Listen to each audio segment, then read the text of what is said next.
Защото Бог толкова възлюби света, че даде своя единороден син, за да не погине нито един, който вярва в него, но да има вечен живот. Защото Бог не изпрати сина си на света, за да осъди света, а за да спаси света чрез него.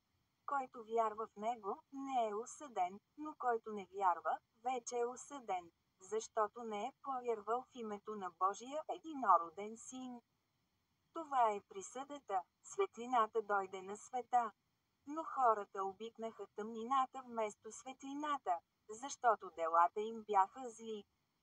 Всеки, който върши зло, мрази светлината и няма да влезе в светлината от страх да не би да бъдат разкрити делата му.